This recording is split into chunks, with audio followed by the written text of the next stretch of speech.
Hi, I'm Brandon. And I'm Megan. For years, we were stuck in a rut, always complaining that nothing ever changed for us. And then we realized if we wanted to improve our lives, we had to put in the work. Each week on this podcast, we'll get into an aspect of personal growth, relationships, or just life. Through our own experiences and guest interviews, we hope to inspire you to make your own positive changes. Welcome to the Fools in Love podcast.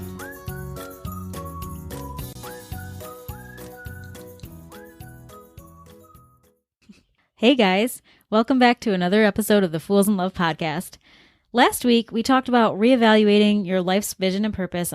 Now, when you take a big, hard look at your life's vision and purpose, you might find that what you are currently doing doesn't exactly line up with your reimagined future you. And that's okay. So today, we're talking about jobs versus hobbies versus your actual purpose and life's mission. Yeah, I'm glad we're digging into this because last week, like we said, we had that episode, and if you haven't listened, please go back and listen because there was some, if I do say so myself, really powerful stuff in that episode to help you just dig a little deeper on your purpose and the way you're kind of facing every day. There was just a lot of value there, but it led us to have even more conversations about that. And really, I think a lot of us get stuck on what you were just saying, Meg, of this idea of, well, this is my job, this is my hobby or the thing I like to do, and then my passion or purpose or my why or whatever, it kind of just gets lost somewhere in there. And then we can have trouble identifying what that actually is or how we actually get there. So we're going to dig into all of that during this episode and hopefully give you a lot of practical steps to take forward on this journey of yours. Yeah. So obviously sometimes your job and your hobby and your purpose can all be one and the same. You've been able to make a job out of your hobby and you love it because it's you living into your purpose. And that's totally amazing for you. But if you're like the rest of us, that might not be what's happening right now. Like, I'm a perfect example of this, honestly, because I have a job. I am working a 40-hour plus job a week. I have a normal income paying job like many of us do. And I have a hobby. It's my blog. It's This Average Mom, which many of you know about. And I love that blog, but it's just not going to be an income stream for us because it's just not really, like, I love doing it. I think it's super fun. It makes my heart happy, but it's also like not a mission or a passion in my life per se. And then we have the Fools in Love. And that is really where I think both of us have this mission and this purpose. And that's where we're really trying to like go forward with our life, is just helping people kind of start the journey of what we are currently doing. We want people to have better lives and have better relationships.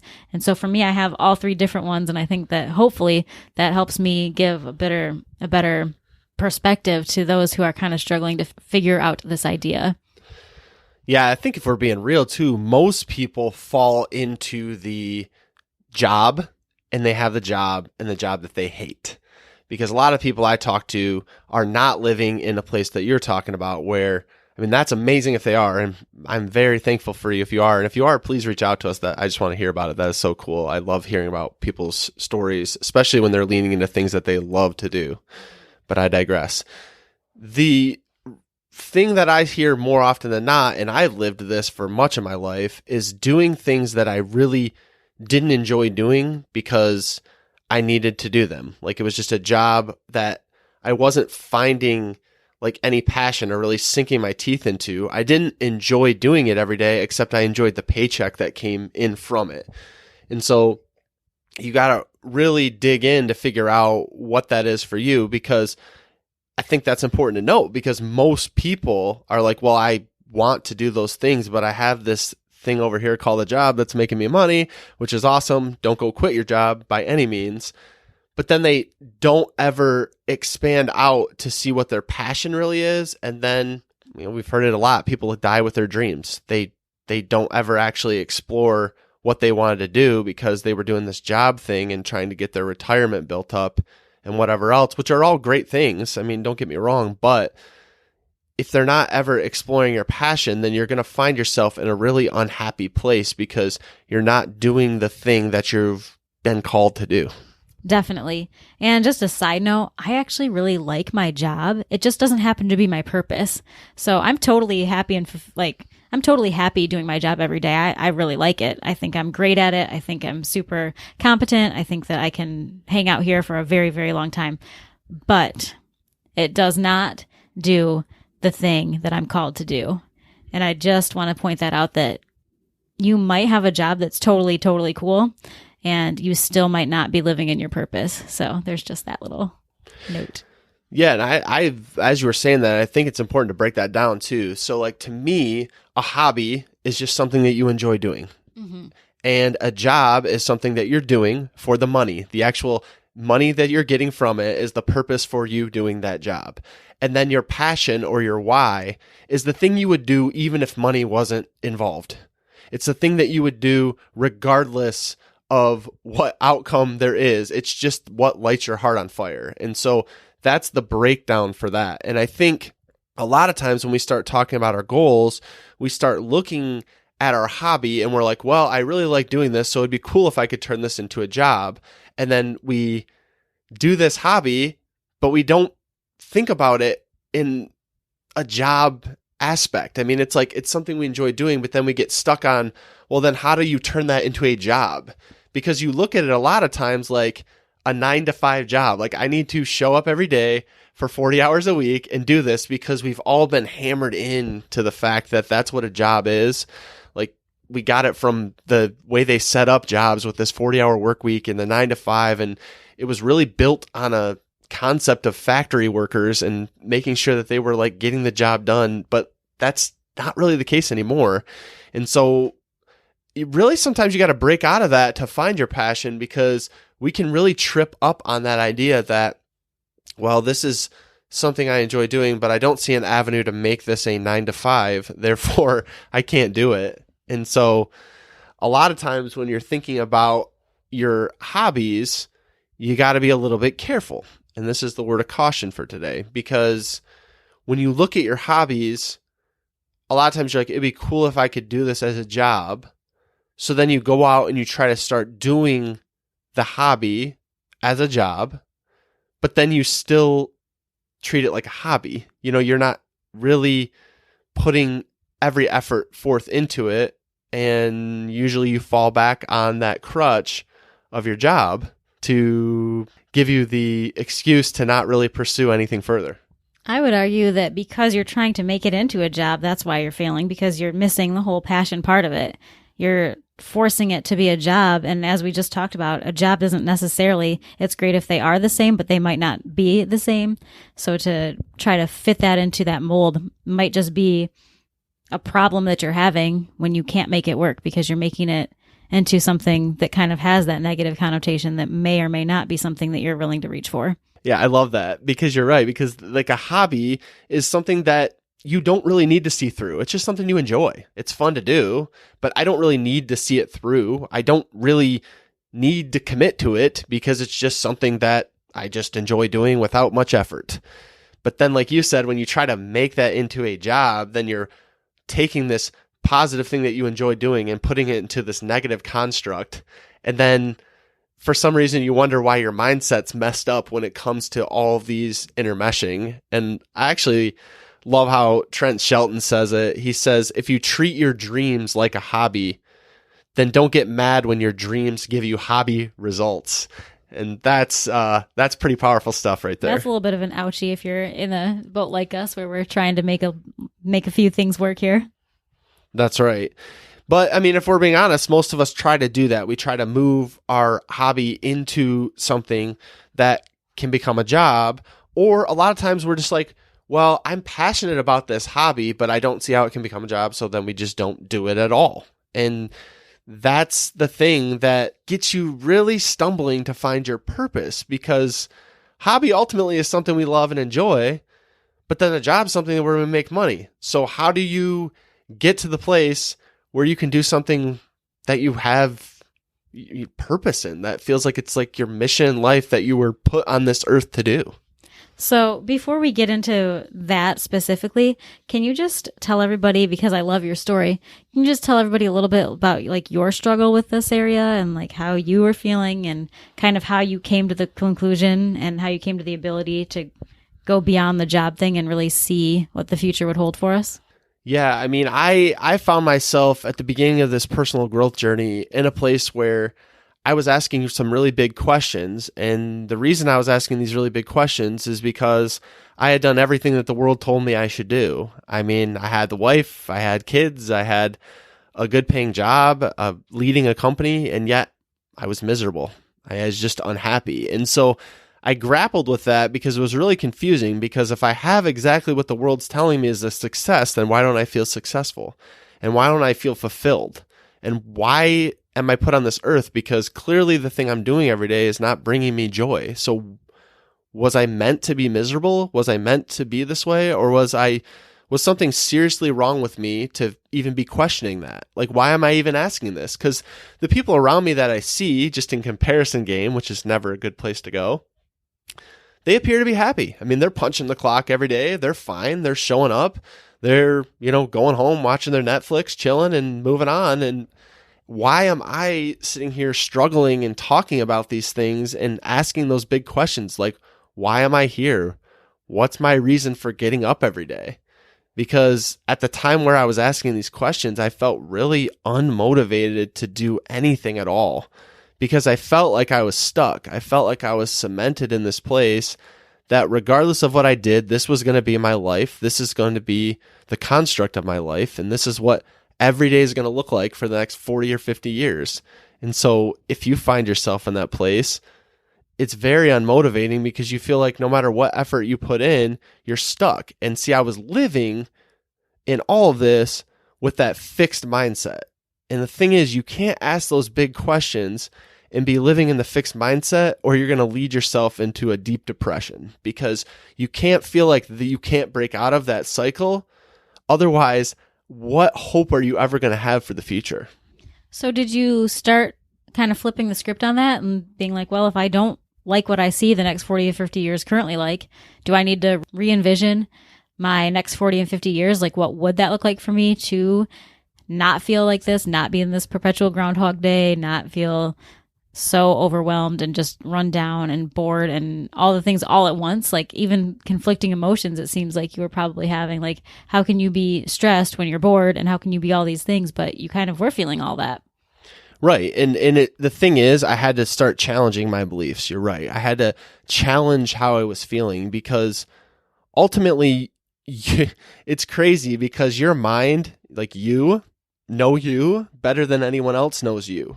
So your mind, at the same time, it sounds a little weird, but like, your mind can play tricks on you the same way, because it knows everything about you. It already knows what you're going to think. It already knows what you're going to say. It knows exactly what sells you on something. It knows how to convince you of anything. And so that's a real dangerous place to be in. But when you start questioning the narrative of your own mind, you open yourself up to understanding that that's not the way it's going to go. Just because that's the way it's been going, just because that's the way it's always been, oh, that's just the way we always do things, doesn't mean that that's the way it always has to be. And we always tell people on this program, and we tell people we meet all the time, that you can change today. Like, you don't have to live that way any longer. But most of us are stuck too much in our own heads. But when you start to question yourself and dig a little deeper at why that is, you really can find that there's not a lot of truth in that. And even the truth that's in that is so exaggerated to the point that that's not the way it's going to be. So for me, I had to unpack that and say, okay, I'm unhappy in my job, and I feel like I can't go any further. I can't do anything else. I can't be anything else. But at its core, that's just so untrue. Because what I was really doing in that moment is I was putting my job up on a pedestal. Like, that was supposed to be the thing that checked all my boxes and filled all my passions across my entire life forever and ever. Amen. And that's a really hard thing to do. I mean, if you're doing that with your partner, if you're doing that with your job, I mean, whatever you're doing that with, that's a really hard shoes to fill, that's supposed to fulfill you in every single way forever. And I think most of us get stuck in that trap. Like we're unhappy in our job and we don't know where to go. And then we think that, well, then we're just going to be unhappy forever. And it's like, but that job isn't supposed to fulfill every single thing that you need to do. And if it's not fulfilling it, then why isn't it fulfilling it? And what could fulfill it? And what hobbies or other things could you put into your life? What serving opportunities, what things could you do to make that passion come more into focus? Because when you live in that perpetual Groundhog Day, in that tunnel vision, I think a lot about like a racehorse. It has the things on its side, giving it the tunnel vision. It can only see what's in front of it. But when you start to kind of take that off and look around you at the environment and the things you can change, the reality is there's a lot you can change. Because like you said, I was sitting there miserable every day. And what did I do? I mean, I didn't do anything. But then it's like, but what sense does that make to sit here? Well, I believe that if I tried anything, I would fail, it wouldn't work out, and I'd be right back where I was. But the reality was, until I started challenging that, I would have always been back in that place with the cement on my feet planted exactly where I was. Honestly, this podcast is a byproduct of your thoughts and feelings on this whole thing. I mean, it was literally the child of your kind of, I don't know, evaluation period, I guess. And once you decided like you were just going to add something to your life and add many more things to your life rather than switch everything, I think that was one of the coolest things that came out of this, is that this Fools in Love podcast was born. And from there, we kind of made it more. But I really like that, you knew that you had to do something. And so you just appeared to me with this idea, and we didn't even, originally, it wasn't even supposed to be us. It was supposed to be you doing a podcast of who knows what right now. But I love that you were just like, I'm going to try something because I need to try something in order to figure it out more. Like I have to take a step in some direction to know whether that's going to be the right direction. And as long as I'm stepping somewhere, then hopefully I'll figure this out. And it worked. You don't have the feelings that you used to have. Right, because and to your point, I mean, what sense does it make then if you're staying in the same spot and then expecting it to change? Like if you're not taking a step in any direction, then how are you going to expect anything to change for you? And that's a lot of what I think a lot of us fall into. I mean, that's my story, and I'd love to hear y'all's story, but the reality is we get stuck in that avenue of saying, well, we don't know what's going to happen, or I've tried this before, or this really didn't work out, or I don't have the support I need, or any number of excuses or reasons or rationalizations for why you're not doing it. But at the end of the day, it's you making that decision not to do it. And for me, that was the case. And like you said, the whole metamorphosis of this podcast was based on that, because what happens when you go out and do something that you really enjoyed and that changed your life? What do you want to do with that information? You want to go out and share it with everyone. Mm-hmm. And so our passion throughout this whole journey is to share with you our struggles, our shortcomings, to hopefully help you not have to fall into the same traps and to get there much quicker than it took us, because it took us years of time in this journey. So obviously we've been talking a lot about purpose today, and I think it's time that we talk about how you actually find your purpose. And obviously this is different for everyone. It's not going to be the exact same steps and the exact same questions, because everyone's journey is different, and it should be different because it's uniquely yours. But some of the kind of questions that we've used along the way might be helpful for you. So one of the things that we've really kind of tried to focus on, and I know Brandon and his struggles earlier really wanted to kind of dial into this one, is what do you love to do? And I think that sometimes we don't even know. Like, I don't know that you necessarily, Brandon, knew what you love to do, and you had to do some work to figure it out. Like, for instance, I've always known that I was a writer, that I love to write. Not that I was a writer, that I love to write. But I don't know that you had any like sort of inclination even. But I think that you have to kind of sit with that and feel that out and figure out for yourself, like, what are the things that no matter what I just love, that are just a part of me. For me, I could easily say that writing, reading, all those things. And, obviously maybe writing and reading isn't going to be a career, and maybe it could. But just to even have that first question, just to even have that first jumping off point to kind of spur your interest, spark your imagination with where these could go, is just, what do I love to do? Mm-hmm. Yeah, you're totally right. I mean, that was a huge roadblock for me, because reflecting on that, I didn't. What did I enjoy?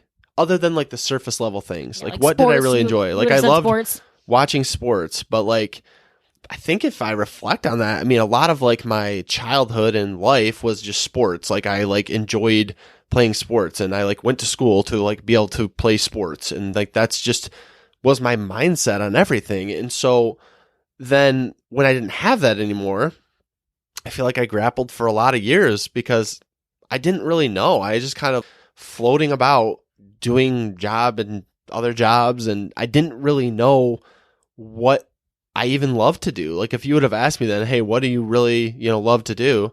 I don't know. I mean, I don't know. And that's a problem. And I think with that, I want to challenge y'all to go a little deeper, because what usually happens is you're like, I love to do this or that, or, I really enjoy this or that, whatever it ends up being. But then you're like, but I mean, what do you do with that? I mean, you can't do a job with that. I mean, you can't go out and do something with that. Okay, but there's teenagers out there making millions of dollars playing video games for other people to watch. So, I mean, if they would have said that, it was just a silly example, but it's like, but it doesn't have to fall into the constructs of what you've always known. Like if it doesn't exist, you can create it. There's people out there every day exploring their passions of stuff that I have zero interest in, and they're making a living on it. And so even more importantly than what you love to do is, why do you love to do that? Because a lot of times you can ask that surface level question. You're like, okay, well, here's a list of the things I love to do. Okay, but why do you love to do that? What about that excites you? Because you have to dig deeper to get to the root of what we're talking about.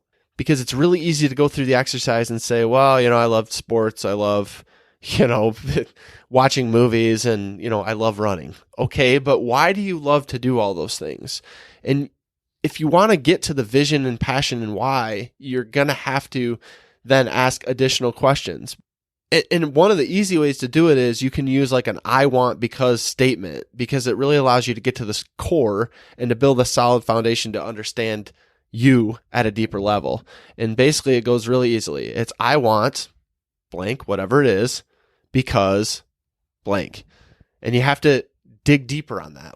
When we first started our fitness journey, we were like, I want to start running. Like, I think I want to start running. Well, why do you want to start running? Well, because, I'd like to be healthier. I'd like to, exercise and get my mind right. Okay, but why is that important? Well, because I can show up as a better person and a better father and a better husband if I go out and do that thing. Okay, cool. Now we're rolling here. You're getting deeper. You keep asking questions, almost like a 2-year-old. Why? But you do that to yourself, and you'd be surprised at how deep you can get. But you don't be reserved with yourself. Really answer the question. We often talk about like looking in the mirror and reflecting, asking yourself the question, not having someone else do it for you. A lot of us like other people to do things for us. This is something you're going to have to do for yourself, because at the end of it, if you don't realize your dream and purpose and vision, no one else is really going to care. I mean, frankly, I know that's real crude and it doesn't, probably motivate you very much, but ultimately no one else is really going to care about your mission, passion, and why more than you. But you got to claim that. And the only way you're going to be able to claim that is to ask some of these questions. So ultimately, we'll leave you with this. I mean, there's a handful of questions that I have here that I just want to leave you with to reflect on, because this is going to get you way closer to the place that you want to be. And by all means, reach out to us. You can DM us at the Fools in Love podcast. You can email us at hello@thefoolsinlove. If you have additional questions, we'd love to connect with you. But what do you want your life to look like? And not just, well, I want this job, or, oh, I'd like to have a vacation home. No, like, what do you actually want your life to look like? What would you describe your life like in one sentence? What would you want someone to describe your life like? That's a tough question. Think about that. And how do you want other people to describe you? And I was thinking about, when I was thinking about this, it's like, what do you want people to talk about and say about you and tell stories about you at your 80th birthday party? What would you like them to be saying about you? How would you like them to be describing you? And are you living in that way right now? Is what you're doing right now and what you're planning for your future going to lead to that happening? Or is it going to lead to an empty birthday party at 80? Is it going to lead to people saying you never really took any risks? You never really pursued your passion. They never really knew what you liked or what you were talking about. He showed up at his job every day. Yep. He showed up at his job every day for 40 years, punched the clock, retired, and, went and lived on a beach. I mean, that's, if you want the real reality for most people in the world, certainly in the US, that's what they want. They want to come to a job 9 to 5 every day, punch the clock, retire with a good savings, and go live on a beach somewhere. That's what most people would say. And listen, that's fine if that's you, but this is probably not the episode for you. That's right. And so I challenge you to think about some of these questions, to dig deeper and not let yourself off the hook. We're so good at letting ourselves off the hook, but if you really want to dig deep, if you're really serious about this, don't stop at just the surface level questions. You got to be willing to dig deeper, and it's going to get uncomfortable, and it's going to get a little scary, and it might scare other people around you, just to be honest, but you got to push forward, because if you want to explore why you were placed on this earth, you're going to have to do some work to get there. We love y'all. We'll see you next week. Hey B, what did you think of that episode? I think it was pretty dang good. Well, what should someone do if they enjoyed these last 30 minutes? They should probably head over and leave us a review so we can reach more people. They definitely should. Guys, if you like the Fools in Love podcast, please go follow us over on Instagram at Fools in Love Podcast. We'd love to connect with you and learn more about what you'd like to hear.